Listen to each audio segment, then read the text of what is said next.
Saga, deuxième jour où on se voit, du coup, deuxième jour consécutif. Et on commence la vidéo avec exactement la même chose que d'habitude, un café. C'est assez marrant. Les gens vont penser que j'ai passé ma journée à boire du café ici, parce c'est un peu ça, hein, toutes les interviews, je les ai commencées avec un café. Et hier, j'ai l'impression qu'on en a bu 14 chacun. C'est en vrai de vrai, hier, pour le coup, on a pas mal carburé, on a fait plein de choses. Et en fait, le café était omniprésent et heureusement. Bon, aujourd'hui, FAQ. Donc, ces questions-là, elles n'ont pas été posées par moi, ou en tout cas, je les ai peut-être remis un peu en forme, mais elles ont principalement été posées par la communauté.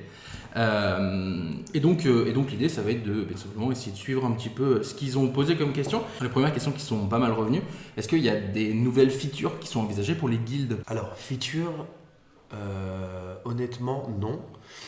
En fait, ce qui va se passer pour les clubs, c'est qu'on va revoir les guerres de clubs. Ok.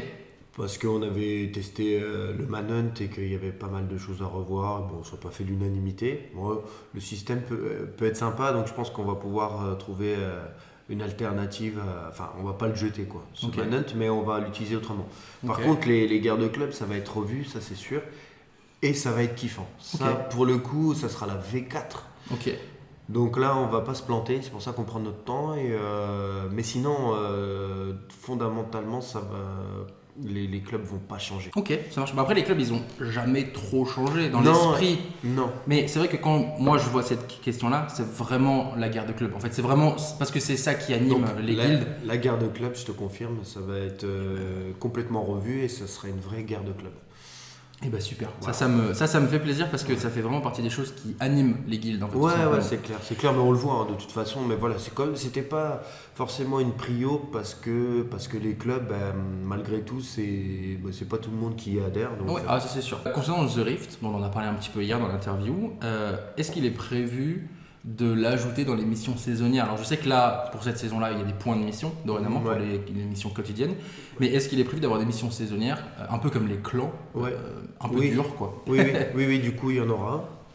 Et Rift aussi, on en parlait avec des joueurs comme Eloki ou le roi Poney, je sais jamais son pseudo. En fait, il y a des choses à ajouter en fait, pour que ça devienne vraiment, qu'il fasse plus roguelike. Donc on a une belle liste d'ajouts. On a les prismatiques à ajouter dedans. Oui, c'est vrai qu'il n'y a pas les prismatiques dedans. Donc on voudrait arriver au bout de la collecte, en fait, entamer un Rift complètement prismatique. Voilà, par exemple. Donc rajouter des cases sur l'arbre de base du coup. Aussi. Et on a Oculus à greffer, on a les mythiques, on a les collectors. Donc il y a plein d'éléments encore qui sont présents. Les mythiques et collectors sont déjà dans The Rift, non? Tu peux pas, oui, mais pas en tant que CR et collector. D'accord. Donc qu'elles aient une vraie fonction. D'ailleurs, c'est une bonne question parce que je suis même pas sûr que tu aies les CR et les MT qui pop. Alors sur parce qu'il y a eu une immortale à choper dans The Rift, c'est arrivé une seule fois et c'était Elise Bay à aller chercher et c'est une mythique. Exact, donc c'est sûr qu'il y a les collecteurs. Concernant les météoras qui sont arrivés il y a peu de temps, est-ce que c'est prévu que, en tout cas, est-ce que c'est possible dans le lore, même si le lore est naissant pour l'instant, qu'elle passe un jour collector ou mythique? Ouais, c'est possible. Oui, c'est possible. Ok, la réponse me va. Et est-ce qu'elles auront un autre intérêt que celui qu'elles ont actuellement, dans le sens où les météoras ont des effets très intéressants parmi leurs évolutions? Est-ce qu'elles auront, je sais pas, un moyen de revenir à leur évolution ancienne ou quelque chose un peu dans ce style, quoi? Ouais, on y pense. Alors en fait, on a plusieurs idées. Je vais pas forcément les dévoiler là parce que je suis pas sûr. Ok. Je vais pas c'est ça qui est beau aussi en vrai. Ouais. Et mais si elles ont été pensées bien en amont, hein. Les 32 elles sont déjà prêtes. Donc c'est pour te dire à quel point ça a été pensé ce concept. Voilà. Ok, bah écoute, trop bien. Moi j'étais très content de voir que dans les premières météoras qui arrivent, il y avait les All-Stars. Et en plus, on a eu, je crois que c'était quasiment à une semaine d'intervalle, on a eu Marie et la Météora All-Star. Moi j'ai mangé Gucci toute la semaine. Pour les produits dérivés, donc on en parlait en off, moi j'avais un souvenir de vieille tasse Urban Rival il y a 15 ans grosso modo. Est-ce qu'il est probable qu'on revoie ce genre de produits dérivés arriver sur les shops urban? Des tasses, des t-shirts je pense, avec les visuels qu'on a en fait. Et puis les autorisations qu'on a aussi des illustrateurs parce qu'il faut qu'on ait des contrats spéciaux avec eux à ce niveau-là, quoi. Donc, comme tout est bien établi, il y aura moyen de faire pas mal de produits dérivés sympas. Moi, ça me hype trop. Je me dis, imagine, tu es sur ton PC, tu as un beau clavier mécanique qui clignote, et juste à côté, tu as un bête de tapis de souris avec genre Genesis, tu vois. Ça serait franchement incroyable. On va parler des badges un petit peu, et puis plus globalement des années de service dans le jeu. Est-ce qu'il serait envisageable d'avoir des récompenses en fonction de depuis combien de temps tu joues, ou tous les X centaines de milliers de crédits dépensés, ou j'en sais rien? Alors pour les crédits dépensés, du coup, on a greffé les missions, mais comme certains joueurs ont vu aussi, c'est pas rétroactif, c'est le bordel de faire ça. Ouais, j'entends. Et pour les années d'activité, c'est un peu pareil, c'est-à-dire que c'est pas vraiment les années d'activité. Je veux dire, il y a des mecs qui sont inscrits depuis 15 ans, qui sont plus actifs. J'entends. Ou alors qui viennent à peine de revenir. Par contre, ce qui est possible, c'est de faire des badges, ou alors d'avoir des... Mais bon, on l'avait ce système, tu sais, c'était comme une espèce de calendrier de l'Avent où tu venais choper en fait tous les jours ton cadeau, et puis à la fin... Ok, j'ai pas connu, mais ok. En fait on l'a retiré, on a remplacé ça par la Daily Box en fait. C'est des récompenses de connexion et d'activité. Et au final, la Daily Box, ça fait partie des trucs les plus récompensants du jeu. Franchement...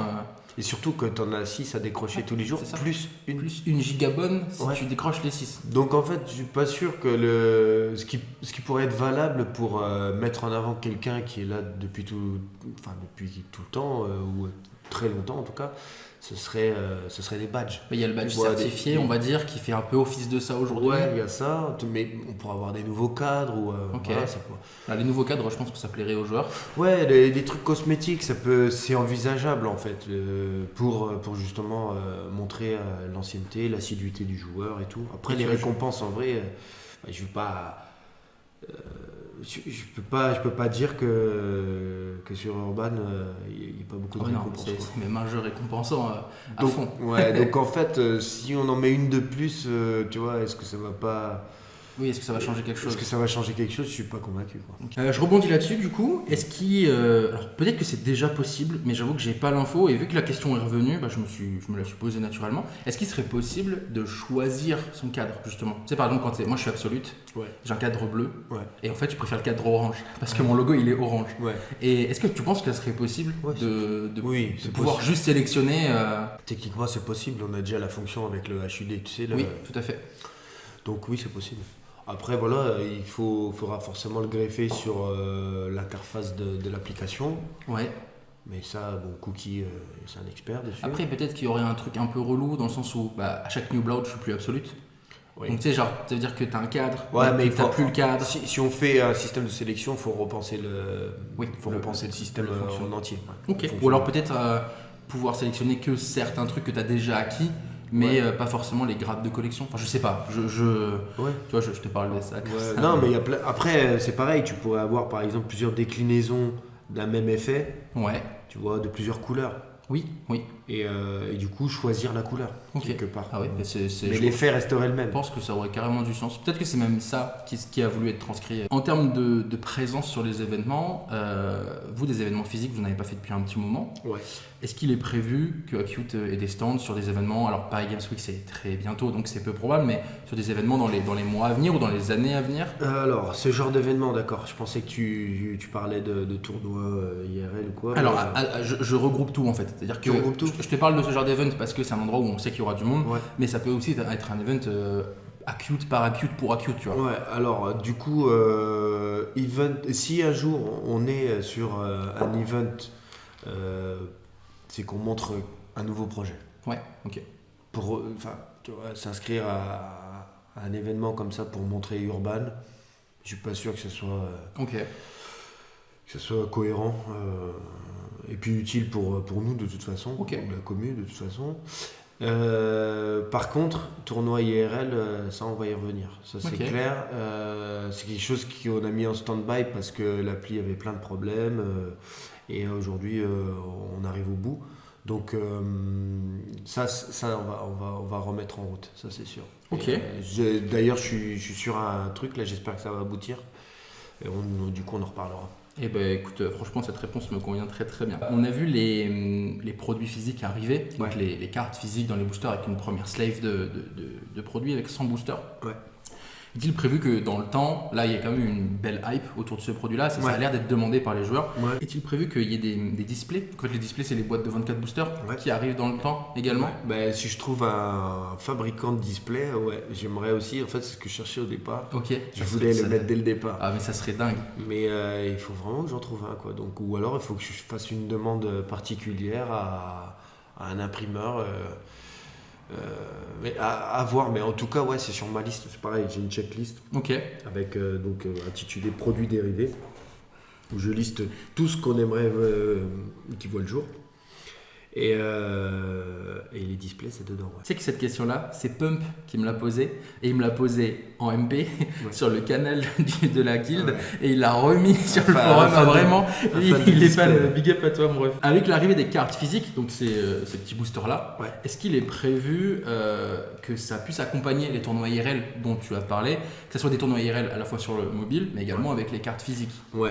C'est justement là on pourrait élever le niveau des tournois qu'on a déjà fait avec ces produits physiques. Arriver à un tournoi avec tous les inscrits qui arrivent et qui récupèrent éventuellement le booster qu'ils ont acheté ou qu'ils l'achètent sur place, avec une statuette à gagner pour le premier, parce que les statuettes, ça sera toujours en nombre très limité. Le mec il repart avec ça, je pense qu'il est refait. Un produit, il vient pas juste pour jouer, quoi. C'est clair. Donc tu vois, une journée vraiment thématique Urban Rivals à 200%. Pouvoir manger, boire un coup ensemble et tout, ça n'a pas de prix, c'est génial. Et la dernière fois que vous avez fait ça, c'était quand? Je crois que c'était à Rome, une des dernières. Ok. C'était énorme. Ok. Et pourtant, voilà, la communauté, comme je le dis souvent, le jeu il est underground, la communauté est petite par rapport à d'autres mastodontes de jeux. Mais l'ambiance qu'il y a et les hardcore gamers que tu trouves, c'est toujours. Mais c'est phénoménal en fait. C'est là où tu vois toute la puissance de ce petit jeu. Mais en fait, c'est que j'ai du mal à concevoir le mot petit jeu. Mais je dis petit parce qu'en fait, dans ma tête, et puis dans celle de Gora aussi, c'est la même. C'est qu'on sait très bien qu'il y a des mastodontes à côté qui travaillent pas du tout de la même manière que nous. Donc, on peut pas se considérer autre chose que petit. Et puis, c'est pareil, nous, on arrive au taf, on est deux, ici, en dur. On a plein de freelances, les illustrateurs, on les considère comme c'est nos collègues, mais si tu veux, c'est ponctuel. Donc on est une toute petite entreprise à taille humaine. Sur cette échelle-là, je comprends un peu mieux le petit jeu. Voilà. Est-ce que vous avez des objectifs à long terme pour Urban? Parce que du coup, ça fait quand même longtemps que Urban existe. Au-delà des projets actuellement en cours ou le jeu en lui-même, est-ce que vous avez des choses sur du long terme que vous aimeriez atteindre ou que vous avez peut-être déjà atteint d'ailleurs? Il y a des choses qu'on s'était fixé, qu'on a atteint, ça c'est cool. En fait, on espère plein de trucs. Déjà que le jeu, tu vois, reste dans le cœur de la commu à un long moment, voire pour toujours, tu vois. Et ce qui est assez fou, c'est que des jeux qui ont marqué les esprits, comme Urban à l'époque, et qui sont toujours aussitôt jouables et soutenus aujourd'hui, il y en a très peu. Tu vois, moi je pense que j'étais joueur de Age of Mythology à l'époque. Aujourd'hui, tu lances un serveur Age of Mythology, après 2-3 serveurs, il n'y a personne sur le jeu. Tu ouvres Urban, t'envoies un MP sur le Discord, t'as 15 mecs qui sont là, genre ok, t'as besoin de quoi, dis-moi, t'as besoin d'aide, t'as des vidéos qui sortent sur le sujet, c'est fou. C'est fou, c'est tout petit, mais c'est toujours actif et dynamique. Et donc déjà, tu vois, ça, nous on le considère comme une réussite. Après, pour le long terme, le bout du bout pour nous, ce serait l'exploitation maximale de la licence, c'est avoir une série animée. Tu viens de répondre à ma question juste après, mais c'est parfait, je suis trop content qu'on en parle. Tu vois, c'est ce qui se passe avec des gros qui restent des exemples, parce qu'ils ont on a une histoire un peu commune, je trouve, mais des gros comme Ankama, ils sont carrément maintenant là-dedans, quoi. Depuis un moment, eux, mais puis bon, il y a d'autres moyens, mais voilà. La série animée, ça serait le bout du bout, plein de figurines. Tu vois, éventuellement même des déclinaisons en pop, des trucs qui toucheraient un maximum de monde avec cette licence underground. En fait, c'est le but du jeu. La licence est déjà super cool et nous, on est content de l'avoir et de l'exploiter déjà de cette manière-là, mais elle a un énorme potentiel. C'est sûr. On veut pas forcément que ça devienne la machine à cash et qu'on nous ruine cette licence. Donc il faut bien le faire et choisir les bons partenaires. Mais ouais, l'objectif, c'est l'exploitation optimale de la licence. Ça, c'est clair. Et franchement, il y a matière, il y a de quoi faire. Ah, c'est clair. L'univers est gigantesque. Il est varié aussi, c'est ça le truc. Ouais, il est varié. C'est pareil, on aimerait bien ressortir des mangas. Ok. Enfin, des mangas. Plutôt comics. Ok. Voire BD. Et puis voilà, ça serait déjà pas mal, quoi. Tout ça, c'est du taf. Ça marche. Du coup, on va sauter la question sur la série animée, parce que tu viens d'y répondre. Et je pense que ça fait partie des choses que les gens attendent vraiment. Parce que je le vois quand il y a des teasings qui sortent, genre la fusion entre Genesis et Conte Fractal. Tu sais, c'est un bout, vraiment, c'est genre une minute. Ça, c'est fait maison, et en fait, les gens ils kiffent trop. Tu vois, en plus, c'est fait avec des bouts de scotch, quoi. Ça, c'est ça qui est génial aussi. C'est qu'avec pas grand chose, bien sûr, il faut les artistes talentueux derrière et tout. Mais rien que quand ils m'ont fait envoyer le storyboard, l'animatique, je me suis dit, oh putain, mais. C'est toi qui fais le storyboard ? Ouais, le storyboard, ouais. Okay. Après, j'envoie ça à un artiste, il me fait l'animatique en 2 coups de crayon. T'as compris ce qui allait se passer. Et en fait, ce que t'as mis sur le papier, il te le met en vidéo, en animation. Et c'est génial. tous les plans de coupe et tout. Enfin, les mecs, ils sont trop forts. C'est un délice de travailler. Ah ouais, franchement, moi, ce que tu vois, on en parlait un peu en off, j'adore. T'es actif sur Twitter, sur Discord, sur Instagram. En fait, c'est que t'es actif partout. Ouais. C'est pas j'essaie. Mais t'es très actif sur Insta en tout cas. Ouais. Et souvent, tu postes les fast draws des dessins. Ouais. Et moi, je trouve ça trop bien. Parce que en fait, nous, on voit que le projet final. Et en fait, quand tu vois les premiers coups de crayon qui évoluent et tout, la conception, c'est absolument incroyable. Je l'avais dit dans un reportage qui avait été fait là par un ami. Réalisateur là, et qu'en fait à chaque fois qu'on réceptionnait nous le produit final, l'illustration, c'était Noël pour nous. Ouais. Mais c'est clair et c'est toujours le cas. C'est Noël 15 fois par mois pour toi. Mais en fait à chaque fois que je reçois, la dernière fois que j'ai halluciné, donc c'était pour la sortie Halloween. Il y avait notamment Malface qui a vachement plu. Incroyable. Mais en fait, lui, il est quasiment jamais crédité parce qu'il est présent nulle part sur les réseaux. Il s'appelle François Furby, il est génial. Et en fait, tu lui envoies un brief, tu n'as plus de nouvelles de lui, et il t'envoie le produit fini. Ok. Ah oui, donc t'as pas de transition. J'ai pas de transition. De temps en temps, il envoie peut-être un croquis de départ, quoi, l'intention. Et je vois déjà le truc fini, je dis ok. Et après, il m'envoie le produit fini quelques jours plus tard. Mais les Nightmares, alors je sais pas si c'est parce que c'est des Nightmares, que j'aime bien le clan, etc. Mais globalement, je trouve que les sortes Nightmares, elles sont incroyables. On a eu Effigie il y a 3 mois, quelque chose comme ça. Ouais. Effigie, elle est incroyable. Mais les Nightmares, ils sont inspirants, si tu veux. De la dark fantasy comme ça, c'est toujours. C'est vrai. C'est ce qu'on aime. On aime tout ça. Oui, indirectement, je pense que oui. Mais ça va être plus facile de séduire avec un clan comme les Knights qu'un clan.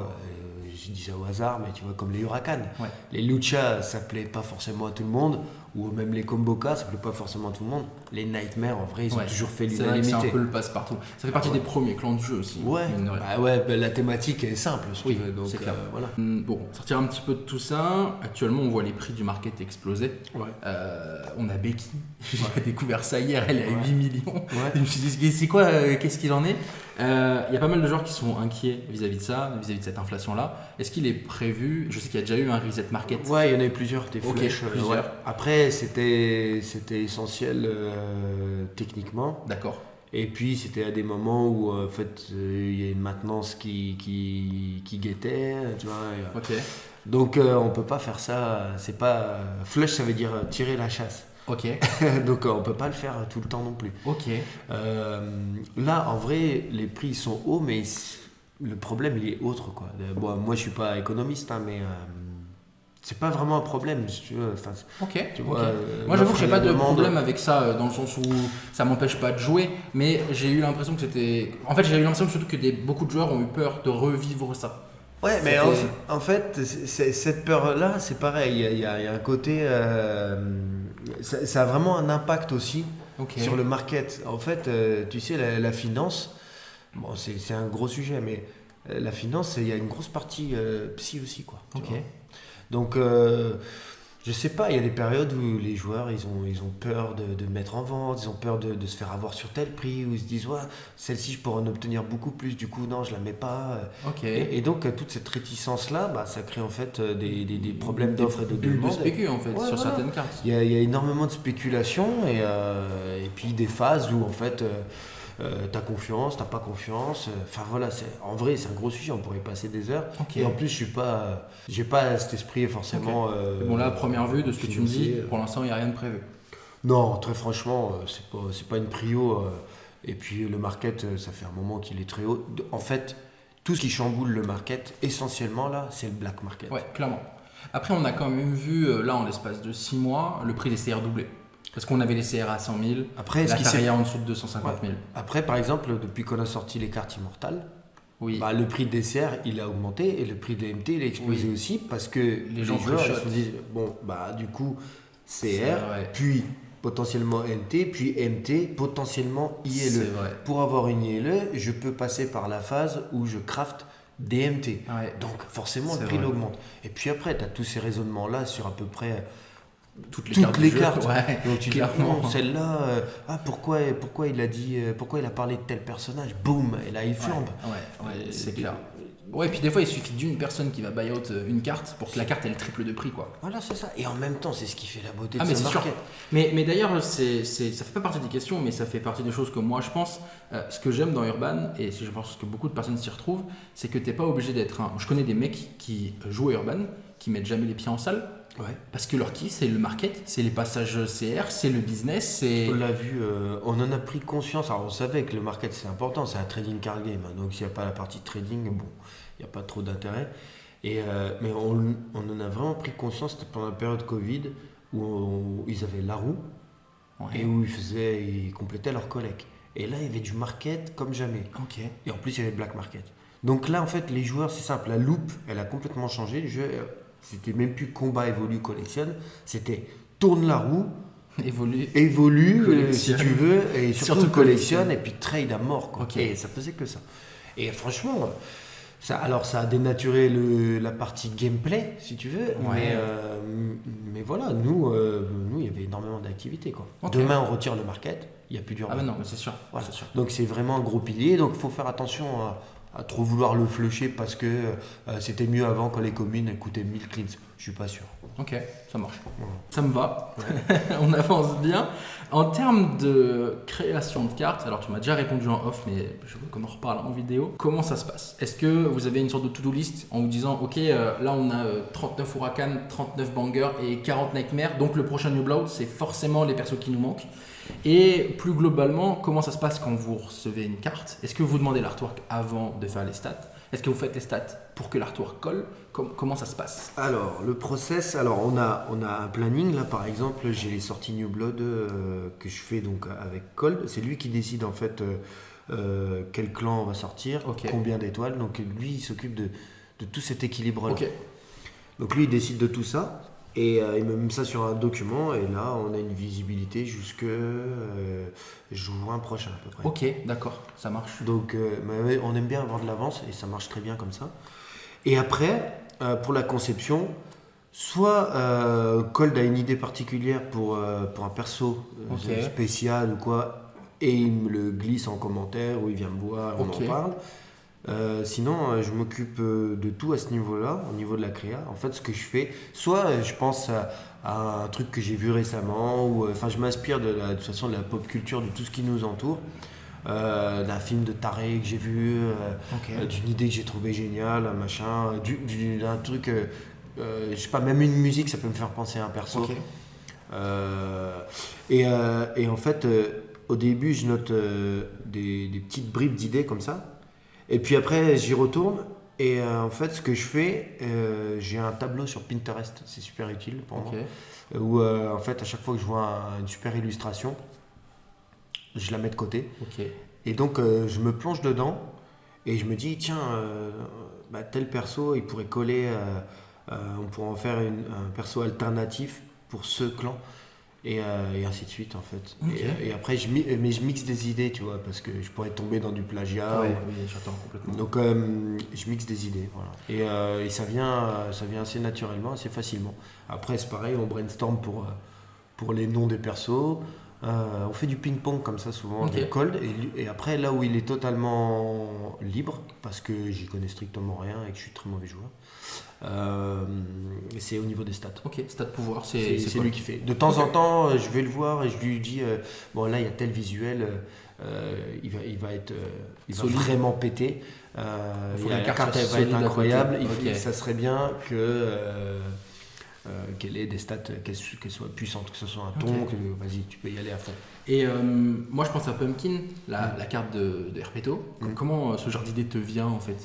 Bah en fait c'est pareil, là l'idée avec Herpeto c'est on en parle dans la bio, Ok. on l'a pas fait en perso, tiens pourquoi pas. Ok, ça Et, marche. c'est pour ça qu'on a créé aussi les liens, c'est super important sur Ouais, Urban. moi j'adore. Donc, et d'ailleurs j'ai pas fini tellement il y en a, et puis les joueurs ils me mettent à jour, ça c'est génial aussi avec le Discord.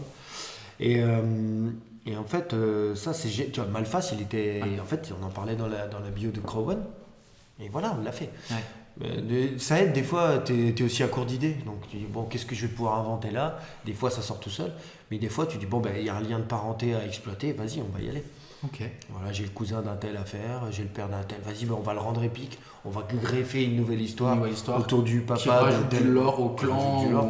Bah ouais, en Ok. fait t'es dans une mégalopole où Ouais. il y a toute une faune, un melting pot monstrueux. Donc tu peux t'amuser. Ouais, c'est clair. Un tel a une relation avec un tel, il s'est embrouillé avec un Ça tel. vous est déjà machin. arrivé de sortir un perso et de vous rendre compte que son histoire, elle collait pas du tout avec d'autres trucs qui étaient déjà sortis? Alors sur un perso non, mais on a eu le truc sur en sortant avant de sortir les hives. Donc Ok. on commençait à cogiter à un clan et puis vraiment on n'était pas inspiré cette année-là. C'était une année compliquée, l'année de reprise. Ok. Et puis à un moment, je tombe sur la bio des Vortex et on parle de la résistance. Mais ça parlait de, je sais plus, 10 millions, 10 000 années, Ok. machin dans le futur. C'était hyper loin. Et ça collait pas avec ce qu'on voulait faire, avec l'idée Ok. des hives. Et donc en fait, tout simplement, on a édité la bio, on a Ok. mis 1000 ans dans le futur. Et donc ça, on a rectifié. ça marche mieux. Voilà. Ok, Mais ça sinon, marche. en général, Ok, on ok. est Mais assez raccord. c'est un vrai taf, mine de rien, tu sais, de réussir à tout tenir Il y a, de façon à ce que ça suive. il y a quoi. une semaine de ça, il y a un joueur sur Discord il nous a fait la réflexion, il nous a dit on parle de Wonder Kitty dans telle bio, mais je croyais que. Ouais, dans la bio de Vixen, si je me Ok, souviens bien. ok. Et en fait, alors que Wonder Kitty, il dit c'est un autre personnage, pourquoi vous l'avez surnommé Wonder Kitty? Et je suis allé voir Herman, je dis je crois qu'on s'est planté. Et Cold il me dit ah oui, mais c'est ma faute, tac, Ok. je vais aller rectifier ça. Ça, c'est quoi. cool. Et ça lui est rectifié. Est-ce que. Alors, je suis pas obligé de me répondre parce que ça donnerait un gros indice, mais est-ce que les joueurs qui lisent le lore de toutes les cartes, qui prennent du temps pour lire ça, ils sont avantagés sur les éventuels passages collecteurs mythiques? Franchement, ouais, parce qu'il y a des évidences. Ok. Et mais après, c'est pour ça que souvent quand on en sort 2-3, quand on annonce 2-3, il y a toujours une surprise dedans. Ok, oui. Il faut pas que ce soit trop évident non plus. Quoi. C'est toi qui rédiges les histoires. Là, on a eu le passage de Léviathan par exemple. Ouais. C'est toi qui rédiges ce. Non, les histoires rédigées, CR ou MT, c'est plutôt cold parce Ok. qu'il faut que ce soit impeccable. Ok. Moi, je m'occupe des autres bios. Ok. Concernant Urban Rivals,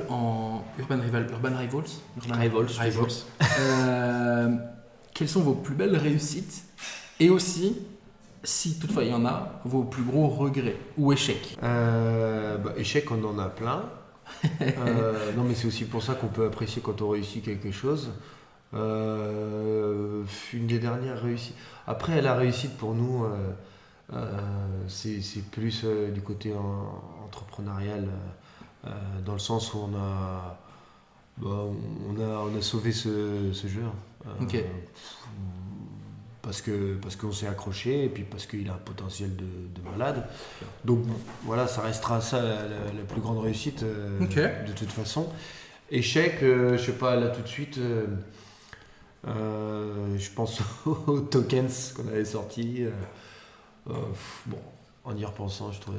C'était pas faux. Non, c'était pas fou.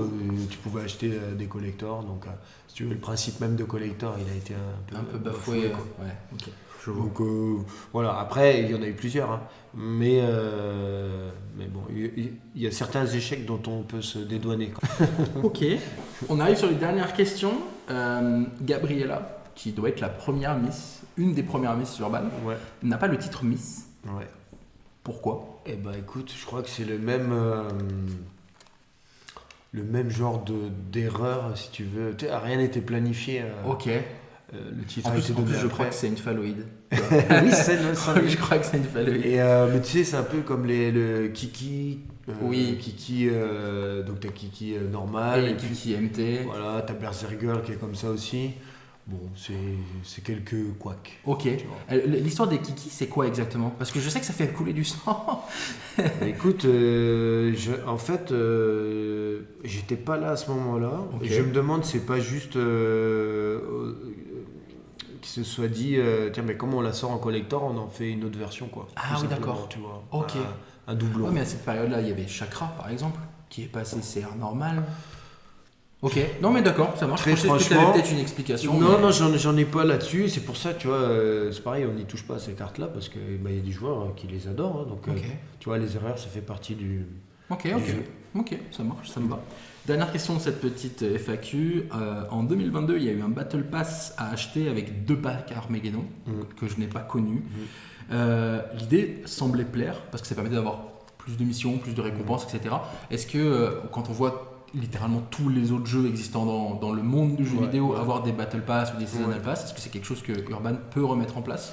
Non. Du coup, non, parce que en fait, c'était un test. Alors, je pense que oui, ça a dû forcément plaire à certains, mais en tout cas, la majorité n'était pas forcément convaincue. Okay.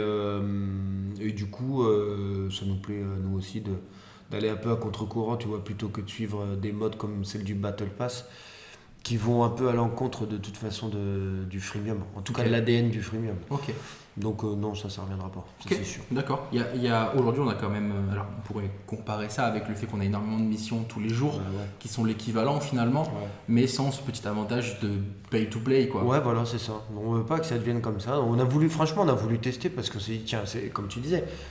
Enfin, tout le monde le fait. Ah ouais, mais absolument tout le monde. Hein. On va tester. T'as un pass saisonnier sur Candy Crush. Hein. Ouais. Mais voilà, tu vois, on rentre pas dans la même catégorie que ce type de jeu, en tout cas, de leur approche marketing. Nous, on est tout simple. Nous, comment on monétise, c'est pas compliqué. Hein. C'est nos packs dans la boutique. Les new rien d'autre. Les sorties régulières. Rien d'autre. Tu vois, même les pubs, en vrai, c'est quelque chose qui tend à disparaître. Quoi. Je pense aux Tapjoy, les Offerwall et tout. Tapjoy, ils font plus de vidéos. Ça fait partie des trucs que les joueurs aimaient bien parce que ça permettait d'avoir des free credits. Je sais, mais ce que je leur dis, c'est Tapjoy, ça a été racheté après. Ok. Et je sais pas, toute l'interface, le back-office là, dont on se servait nous, il a l'air complètement lambeau le truc. Donc peut-être c'est une phase de transition chez eux, ça reviendra les vidéos, mais c'est vrai que c'est cool. Après, ça faisait 5 crédits par jour, je crois que c'était ça. Ouais. C'était limité à 5 crédits par jour quand même, mais ouais, tu pouvais avoir des trucs gratos. Mais bon, très franchement, si tu ponces un peu le jeu, les crédits t'en chopent. Ouais. Donc, et sans même parler de ça, tu chopes des cleans qui permettent de voir des cartes. C'est toute l'idée derrière. Par exemple, ces Offerwall, on a toujours trouvé ça un peu étrange, mais c'est tout, ça fonctionne comme ça et ça monétise. Mais t'es sur Urban et on te demande d'aller faire 3 missions sur Clash of Clans. Ouais, je suis pas sûr. Moi, je faisais pas la partie jeu. Enfin, je sortais pas d'Urban. Par contre, effectivement, je suis en train de boire mon café, je fais autre chose. Tu sais, tu lances la pub. Ouais, bah oui, bien sûr. Tu gagnes 5 crédits et puis voilà. Mais tu vois, ce côté-là, je trouve, il dénature le jeu. Tu vois, Urban, comme c'est un jeu qui est sur PC, qui a en tout cas cartonné à partir du moment où il était sur ordinateur, sur PC. Pour moi, j'ai toujours ce truc où, ok, c'est un jeu mobile, mais parce qu'on a décidé de le diffuser aussi en mobile, dans sa petite version pocket si tu veux, mais sinon ça reste un jeu que tu joues sur ton ordinateur, et d'avoir de la pub comme ça, pour un public qui aime les jeux sur ordi, c'est pas ça. J'ai une dernière question qui vient de me popper dans l'esprit, parce que tu viens d'utiliser le mot pocket. Ouais. Ah. Et alors pocket, c'est parti d'un délire, c'était pendant le Covid. Ok. Et je jouais pas mal à Coinmaster. Ok. Je me dis tiens, on pourrait faire un truc comme ça. En plus, on voyait que la roue, elle plaisait, machin. Et puis on a commencé à le développer, quoi. Et il est toujours là. Ok. Il doit être terminé à 80%. Et c'est un truc qui peut arriver un jour? Je sais pas, on se demande si tu vois, il ferait pas du mal au jeu, quoi, parce que c'est ultra casu. Ce serait pas forcément un public hardcore qui serait intéressé. Ok. Donc pas la commu actuelle. Ok. Ou alors si, mais du coup ça ferait du mal à Urban. Ça ferait du mal à Urban. Est-ce qu'on a envie de faire du mal à Urban? Non, mais j'entends complètement. Mais c'est vrai que moi j'avais été hype parce que tu avais mis un teasing. Ouais, on a profité, comme on avait le teasing, on s'est dit tiens, on va en faire une blague. Ouais. Qui n'en était pas une, mais qui en est devenue une, tu vois. Ok, ça marche. Moi, tu sais que je pensais que c'était une réelle blague à 100%, et je découvre le fait que tu me dises non, mais en fait, on a pris mon job, le truc il est quasiment prêt. Ouais, le jeu, tu peux évoluer tes petits bâtiments et tout, et puis tu avances comme ça, tu débloques un quartier, par exemple All-Star, boum, et à partir de là, tu peux commencer à collectionner les cartes des All-Star, et puis tu avances comme ça. Ok. Mais il y a pas, voilà, c'est vraiment le game design de Coin Master. Hein, ok, j'entends. Bah écoute, je suis content d'avoir ces infos-là. Merci beaucoup pour la commu, en l'occurrence, parce que c'est vraiment leur question. Merci par 2-3 trucs que j'ai rajoutés, mais sinon, globalement, c'était ça. Merci à toi pour toutes ces réponses-là. Merci. Et puis écoute, on se retrouve très bientôt sur le jeu. Ouais, bientôt sur le jeu. Merci. Ciao.